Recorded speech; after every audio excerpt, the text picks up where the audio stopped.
প্রত্যাখ্যানে রোষ, তরুণীকে আগ্নেয়াস্ত্র দেখে হুমকি দেওয়ার অভিযোগ প্রাক্তন প্রেমিকের বিরুদ্ধে। কাশীপুরের প্রামাণিক ঘাট রোডের ঘটনায় চাঞ্চল্য, অভিযুক্ত অমিত চক্রবর্তীকে গ্রেফতার করেছে কাশীপুর থানার পুলিশ।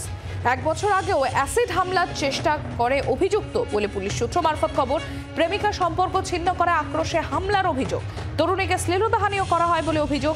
তরুণীর পরিবারের সদস্যদের আগ্নেয়াস্ত্র দেখে হুমকি দেয় পুলিশ সূত্র মারফত, এমনই খবর।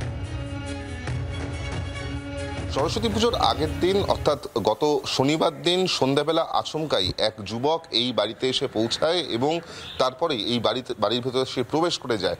প্রবেশ করার পরই বাড়িতে থাকা তরুণীকে কার্যত হুমকি দেওয়া হয়, ধারালো অস্ত্র দেখিয়ে, এবং তার পরিবারের সদস্যদেরকেও হুমকি দেওয়া হয়। পাশাপাশি বেশ কিছু পুরনো ছবি, ফটোগ্রাফ, সেগুলিকে সামনে রেখেও কিন্তু হুমকি দেওয়া হয়। কারণ এই ব্যক্তি, যার নাম অমিত চক্রবর্তী, যে এই বাড়িতে প্রবেশ করে বেআইনিভাবে, সেই ব্যক্তি এই তরুণীর তিনি প্রাক্তন প্রেমিক ছিলেন। প্রায় বছরখানেক হলো তাদের মধ্যে বিচ্ছেদ হয়ে গিয়েছে, কিন্তু তারপর থেকেও প্রতিদিনই প্রায় উত্ত্যক্ত করা হতো এই তরুণীকে, এমনটাই অভিযোগ করা হচ্ছে তরুণীর তরফ থেকে।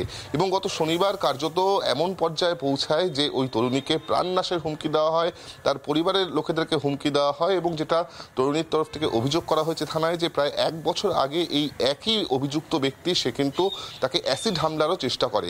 এই অভিযোগ যখন কাশীপুর থানার কাছে গিয়ে পৌঁছায়, কাশীপুর থানার পুলিশ আধিকারিকরা তারা তদন্ত শুরু করে এবং ইতিমধ্যেই অমিত চক্রবর্তী নামে এক ব্যক্তিকে গ্রেফতার করা হয়েছে। পুলিশ আপাততভাবে এই অভিযুক্ত ব্যক্তিকে গ্রেফতার করার পর তাকে নিজেদের হেফাজতে নিয়েছে এবং জিজ্ঞাসাবাদ করে জানার চেষ্টা করা হচ্ছে যে এই ধারালো অস্ত্র দিয়ে যে সে কোথা থেকে পেল, সে কিভাবেই বা এই বাড়িতে প্রবেশ করলো, এই সমস্ত বিষয়ে জানার চেষ্টা করছেন এই মুহূর্তে তদন্তকারী আধিকারিকরা। জি 24 ঘন্টার জন্য ক্যামেরায় দেবাশিস চন্দ্রের সঙ্গে বিক্রম দাস, কলকাতা।